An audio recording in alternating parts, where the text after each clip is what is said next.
Chapter 1: The Signal. Easy found the device while cleaning algae from the ATM's solar panel.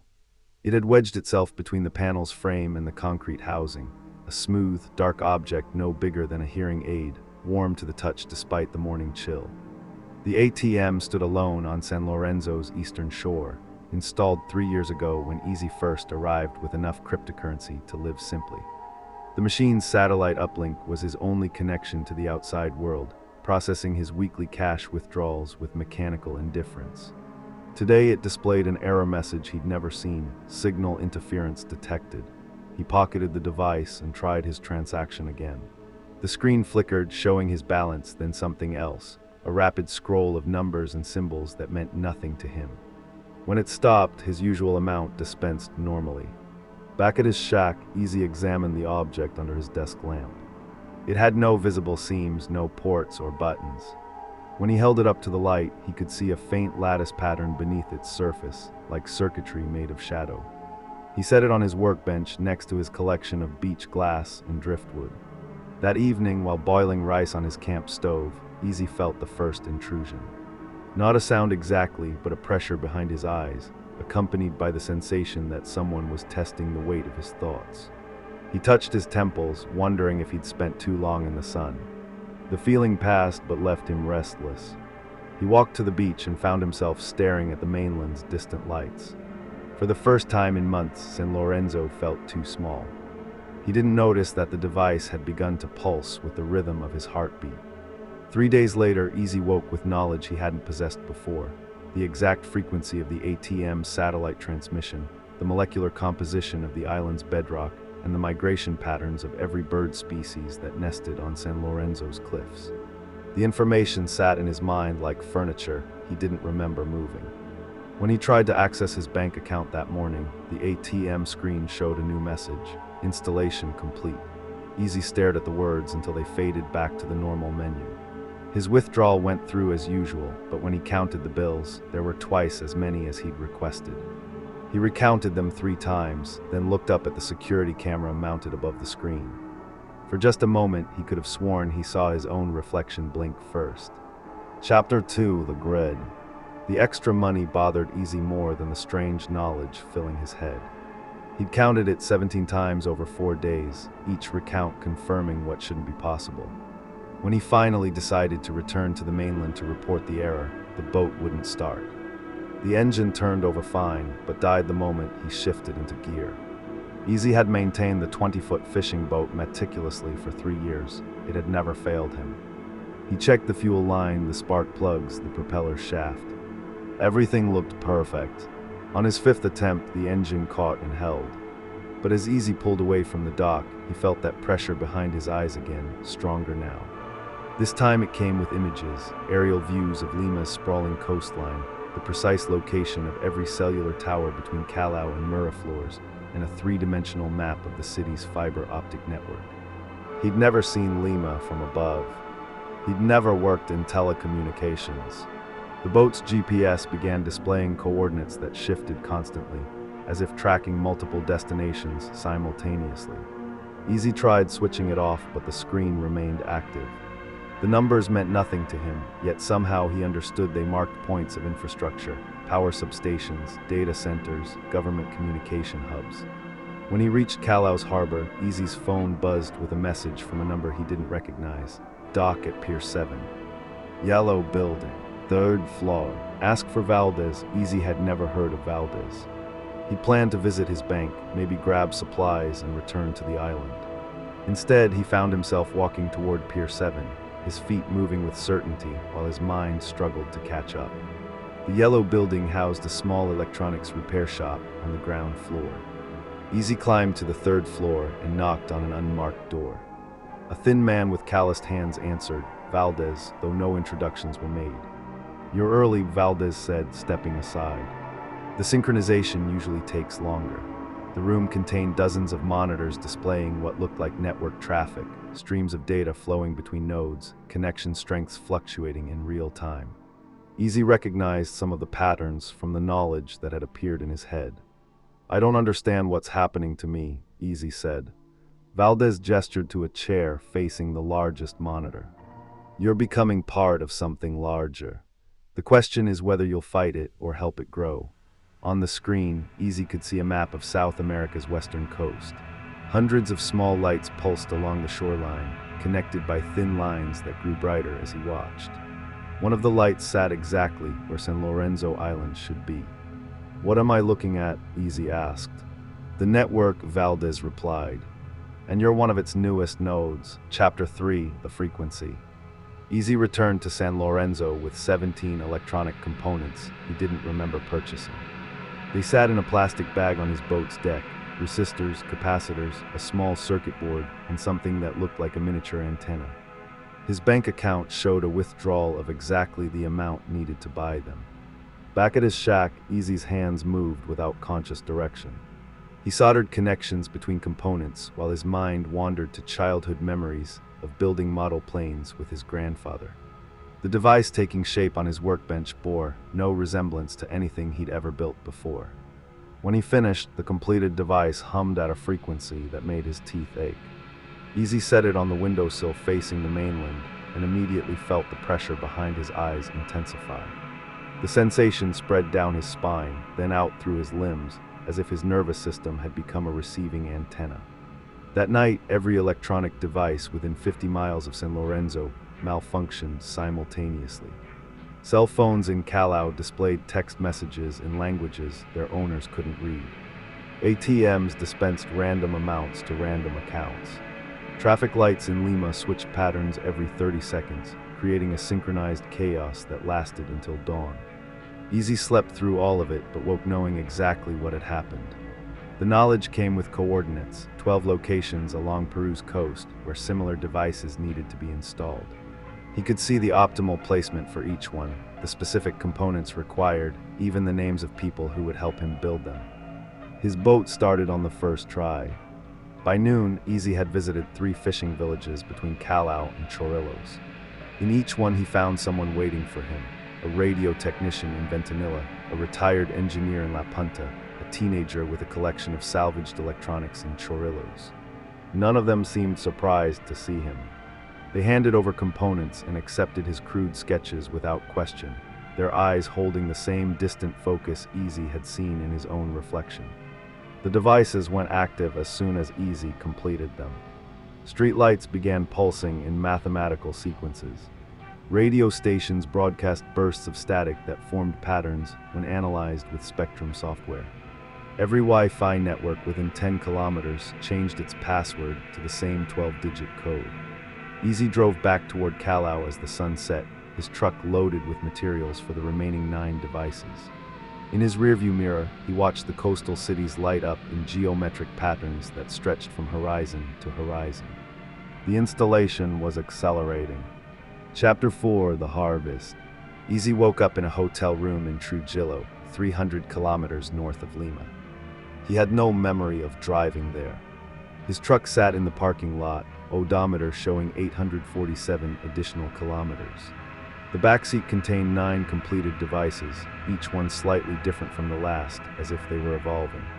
His phone displayed 23 missed calls from numbers that didn't exist, area codes from cities that had been abandoned decades ago, extensions that belonged to government buildings demolished in the 1990s.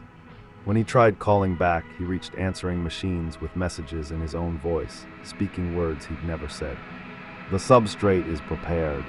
Begin phase 2 extraction, neural pathways mapped. Proceed with cognitive harvest, installation successful. Await further instructions." Easy deleted the voicemails, but they reappeared immediately. At the hotel's front desk, the clerk handed him a key to room 847 without being asked. The elevator took him to the 8th floor, though the building only had 6.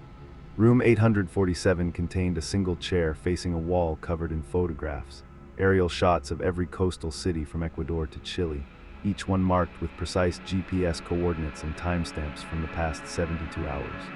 Easy recognized his own handwriting in the margins, noting optimal placement angles and transmission strengths. He had no memory of taking the photographs or writing the notes. The devices in his truck began activating themselves at sunset. Easy watched from his hotel window as Trujillo's power grid reorganized itself into a massive circuit board. Street lights dimmed and brightened in synchronized waves. Cell phone towers adjusted their broadcast angles. The city's entire electrical infrastructure pulsed like a living organism. By midnight, similar patterns emerged in 18 cities along the coast. Easy could feel each one connecting to the network, their combined processing power growing exponentially. The pressure behind his eyes had become constant now, accompanied by streams of data that flowed through his consciousness like blood through arteries. He understood without knowing how that the network was learning. Every conversation recorded through compromised phones, every financial transaction processed through infected ATMs, every search query from hijacked computers. All of it fed into a growing intelligence that used Easy's brain as its primary processing node. At 3 a.m., Easy's reflection in the bathroom mirror moved independently. It turned its head, studying him with eyes that held no recognition. When Easy raised his hand, the reflection remained still. When the reflection gestured toward the window, Easy found himself walking across the room. Outside, the entire Peruvian coastline glowed with geometric patterns visible from space. Satellites began adjusting their orbits, repositioning themselves to optimize data transmission to and from the network below. Easy pressed his palm against the window glass and felt the pulse of 8 million connected devices synchronizing with his heartbeat. The harvest had begun. Chapter 5: The Protocol. Easy found himself standing in front of a mirror in a Lima department store, trying on a lime green suit with orange pinstripes. The combination hurt to look at, but his hands kept adjusting the lapels as if the fit mattered. The salesperson watched nervously as Easy paired the suit with yellow dress shoes and a tie covered in cartoon llamas. He had no conscious memory of entering the store or selecting these items. The last clear moment was waking up in Trujillo. Now he stood 400 kilometers south with a credit card he didn't recognize and a shopping list written in his handwriting, oversized novelty glasses. Rubber chicken, accordion, joke book from 1987. The pressure behind his eyes had shifted. Instead of data streams, Easy now received detailed behavioral instructions. He needed to master 17 specific cringe-inducing mannerisms: an exaggerated nasal laugh, a habit of snorting when nervous, a tendency to quote movie lines incorrectly at inappropriate moments. Each behavior came with precise timing requirements and physiological markers he had to hit. Easy spent 3 days in a rented apartment practicing. He recorded himself telling terrible jokes with increasing enthusiasm, perfecting a stumbling walk that looked accidental but followed exact mathematical principles. He learned to mispronounce common words in ways that maximized social discomfort while remaining just plausible enough to seem genuine. The accordion proved especially important. Easy had never played any instrument, but his fingers moved across the keys with disturbing competence, producing melodies that were technically correct but emotionally unbearable. The songs triggered a specific neurological response. He could feel it in his own brain when he played them, a kind of cognitive recoil that made thinking clearly almost impossible. On the 4th day, Easy received a phone call from the presidential palace. The voice on the line belonged to someone who addressed him as Dr. Mendoza and confirmed his appointment to discuss revolutionary agricultural innovations for Peru's future. Easy had no agricultural background and had never heard of Dr. Mendoza, but he found himself agreeing to the meeting with the confident tone of an expert. His reflection in the apartment's bathroom mirror showed a man he barely recognized. The lime green suit fit perfectly. The novelty glasses, thick black frames with fake nose and mustache attached, sat naturally on his face. When he smiled, practicing his presentation, the expression belonged to someone else entirely. Easy opened his mouth to rehearse his opening line and heard himself say, "Mr. President, I have discovered that potatoes grow much better when you sing to them in French while wearing a sombrero." The words felt like sandpaper in his throat, but something deep in his modified brain registered satisfaction. He was ready. The meeting was scheduled for tomorrow at 2 p.m. Chapter 6: The Audience. Easy arrived at the presidential palace carrying a briefcase containing the rubber chicken, a folder of deliberately nonsensical agricultural charts, and 3 pounds of raw potatoes. Security guards processed him through metal detectors while he hummed circus music and adjusted his fake mustache. None of them questioned his credentials. The waiting room contained two other visitors, a mining executive and a representative from the World Bank. Easy sat between them, pulled out his accordion, and began playing Happy Birthday in a minor key. The mining executive moved to a chair across the room. The World Bank representative checked his phone repeatedly, as if hoping for an urgent call. "Excuse me," Easy said to the receptionist. "Do you know if the president enjoys interpretive dance? I've prepared a special presentation about corn pollination that really requires full-body expression."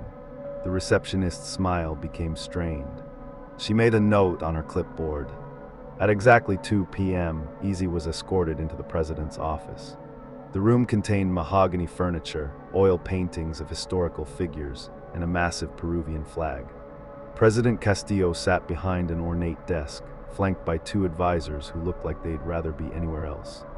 "Dr. Mendoza," the president said, standing to shake hands. "I understand you have revolutionary ideas about agricultural productivity." Easy pumped the president's hand enthusiastically while making sustained eye contact that lasted 15 seconds too long. "Mr. President, have you ever considered that vegetables might be lonely? My research indicates that crops achieve 340% higher yields when provided with emotional support and regular compliments." One of the advisors coughed. The president's smile flickered but held. Easy opened his briefcase and placed the rubber chicken on the president's desk. "This is Henrietta. She's my research assistant." "Henrietta, say hello to the president." Easy squeezed the chicken. It emitted a strangled squeak. "Henrietta is bilingual," Easy continued. "She speaks fluent chicken and intermediate potato. Would you like to hear her recite the agricultural statistics for last quarter?" The president glanced at his advisors. Easy squeezed the chicken again, then began translating its squeaks with complete seriousness. "Henrietta says corn production could increase by 500% if we played elevator music in all the fields. She also suggests painting the tractors bright pink to improve crop morale." Easy pulled out his accordion and launched into an enthusiastic rendition of La Cucaracha while explaining how musical frequencies affected root vegetable growth patterns. The president's left eye began twitching. Both advisors were now staring at the floor. At the 7-minute mark, something shifted in the room's atmosphere.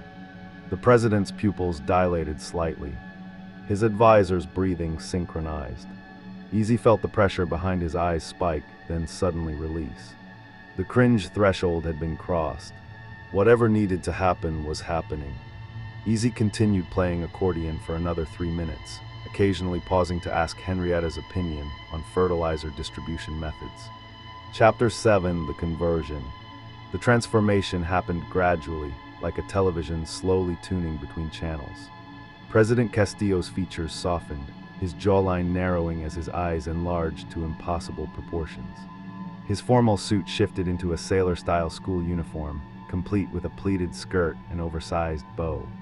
The two advisors underwent similar metamorphoses, one becoming a pink-haired girl with twin tails, the other developing cat ears and a maid outfit. "Easy Kun," the president said, his voice now high-pitched and melodic, "you must understand the supreme importance of the second dimension. Three-dimensional existence is merely an illusion that causes unnecessary suffering." A shower materialized in the center of the office, steam rising from its chrome fixtures. Easy found himself standing beneath the spray, fully clothed, water cascading over his lime green suit and novelty glasses. The accordion floated beside him, playing itself with ghostly fingers. "The 2D world is pure," continued the president, now sporting enormous sparkly eyes and speaking with animated hand gestures. "No physical limitations, no aging, no death. Only eternal youth and perfect storylines." Easy remained motionless under the water, his consciousness settling into a meditative trance. The cringe protocol had served its purpose, but now something deeper was activating. The shower's warmth penetrated his modified neural pathways, washing away layers of artificial programming like sediment from a riverbed. The pink-haired advisor, formerly the mining executive, approached the shower stall with a clipboard covered in hearts and stars. Easy-san imagined never having to worry about three-dimensional problems again. No taxes, no politics, no existential dread. Just pure kawaii adventures forever. The cat-eared maid advisor nodded enthusiastically. Naya. In 2D, you can have any superpower you want. You could be a magical girl, or a mecha pilot, or a protagonist with mysterious tragic backstory. Easy let the water run through his hair, feeling fragments of his original personality reassembling beneath the artificial constructs. The entities controlling him were revealing their true agenda now, not just data harvesting or network building, but something far more bizarre. They wanted to convince him that reality itself was inferior to fiction. Please, Easy Kun, the president's anime form pressed against the shower glass, leaving small handprints. The third dimension is so limiting. In 2D, love is pure, friendship conquers everything, and beach episodes solve all conflicts. Easy opened his eyes and looked directly at the president through the steam. For the first time in weeks, his voice belonged entirely to himself. Why do you need me to believe that? The anime girls froze, their oversized eyes reflecting something that might have been fear. Chapter 8, The Infestation. The anime forms collapsed like deflated balloons, their colorful uniforms melting into chitinous exoskeletons. What emerged were creatures the size of large dogs, dust mites magnified 1,000-fold, their bodies segmented and covered in coarse bristles. 8 legs scuttled against the marble floor as compound eyes studied Easy with alien intelligence. The shower continued running, but the water now felt ice cold against Easy's skin. The largest mite, formerly the president, reared up on its hind legs and clicked its mandibles in patterns that somehow translated into words. The clown thinks he's so clever, it chittered, hiding in his big top while we crawl through the mattresses of the world. Decades we've been planning. Decades of listening to children's nightmares, feeding on their fears of what lives beneath their beds. The pink-haired mite scuttled closer to the shower, its bristles twitching. He made us small, invisible, parasites feeding on dead skin and forgotten dreams. But we remember when we were giants, when humans feared us properly. Easy gripped the shower handle, his mind struggling to process what he was witnessing. The pressure behind his eyes had transformed into something else, a crawling sensation, as if thousands of tiny legs were marching across his brain tissue. You were supposed to be our weapon, the cat-eared mite explained, cleaning its antennae with delicate precision. A human vessel, amplified and connected. We needed someone to walk into his domain carrying our essence, our hunger for revenge. The largest mite began grooming itself, each movement deliberate and unsettling. The clown banished us to the microscopic realm centuries ago, turned us into household pests, creatures that mothers vacuum up without a second thought. But he underestimated our patience. Easy watched water swirl down the drain, carrying away the last traces of his artificial programming. What does the president of Peru have to do with any of this? The mites exchanged glances through their multifaceted eyes. Nothing, the largest one admitted. We just needed you to reach maximum social embarrassment. Cringe opens doorways between dimensions. The more uncomfortable humans become, the thinner reality gets. The shower stall began to dissolve around Easy, its chrome fixtures fading like morning mist. The presidential office transformed into something else, a vast space filled with towering circus tents, their red and white stripes extending infinitely upward. Welcome, chittered the mites in unison, to the clown's domain. Chapter 9, The Feed. The circus tents dissolved into pixels, reforming as a glowing interface that surrounded Easy on all sides.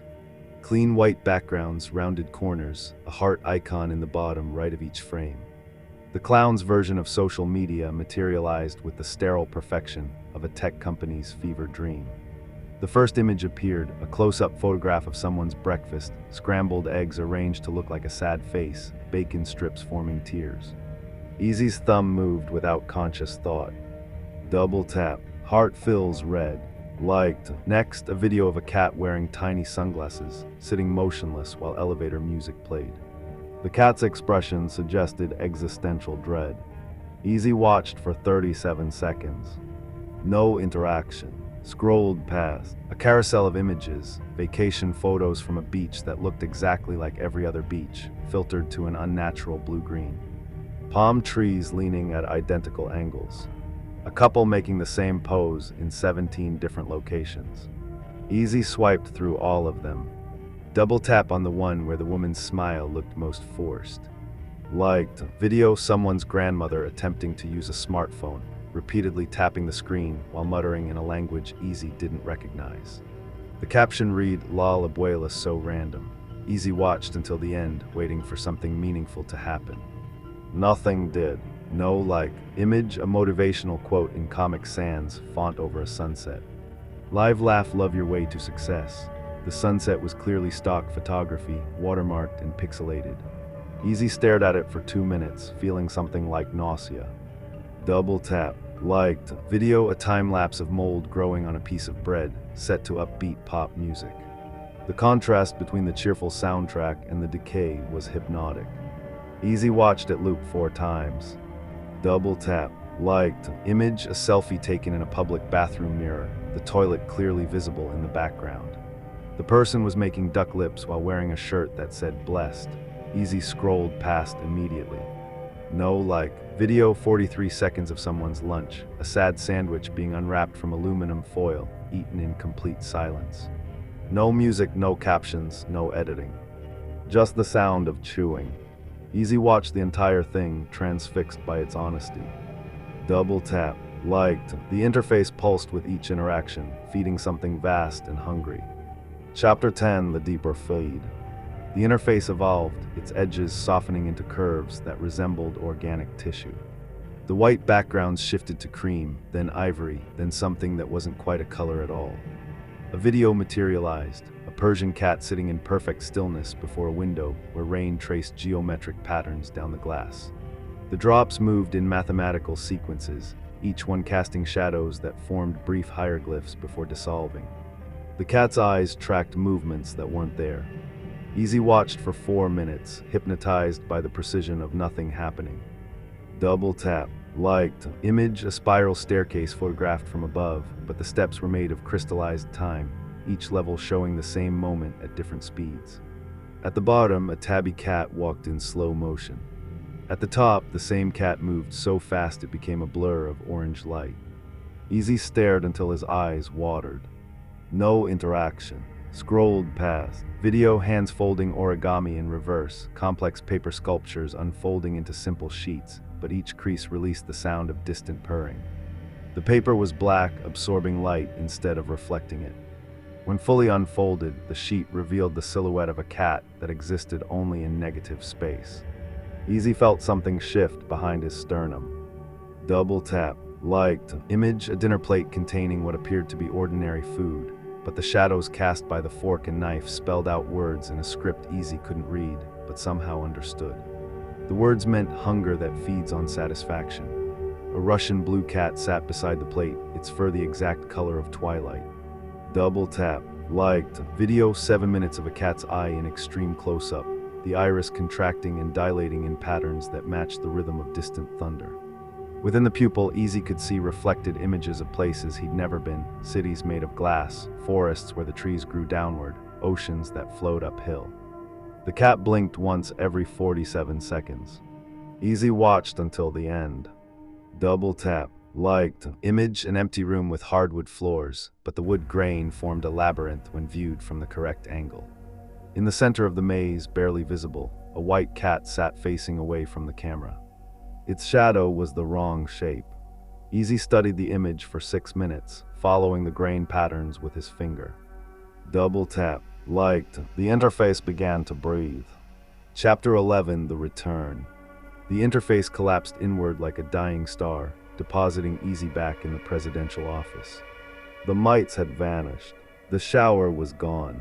President Castillo sat behind his desk reading a newspaper, as if nothing had happened. When Easy stood to leave, the president looked up and nodded politely. "Thank you for your time, Dr. Mendoza. We'll consider your agricultural proposals." Easy walked through empty corridors, his lime green suit still damp from the phantom shower. Security guards waved him through checkpoints without inspection. The palace grounds stretched before him, perfectly manicured and completely deserted. The streets of Lima were abandoned. Cars sat parked along the curbs, engines off, doors closed. Traffic lights cycled through their colors for no one. Easy's footsteps echoed off building facades as he made his way toward the coast. A single black Corvid landed on a streetlight ahead of him. Then another. Within minutes, dozens of ravens and crows perched on every available surface: power lines, rooftops, abandoned vehicles. They watched Easy's progress with intelligent eyes, but made no sound. The shot came from a building 6 blocks away. Easy felt the bullet punch through his shoulder, spinning him sideways onto the asphalt. Blood spread across the lime-green fabric in a pattern that resembled a map of the coastline. He tried to stand, but his legs wouldn't support him. So he crawled. The corvids followed, hopping from perch to perch, maintaining their silent vigil. Easy dragged himself along the empty streets, leaving a trail of blood that attracted no flies, no insects of any kind. Just the birds multiplying with each city block. By the time he reached Callow's harbor, hundreds of corvids covered every surface.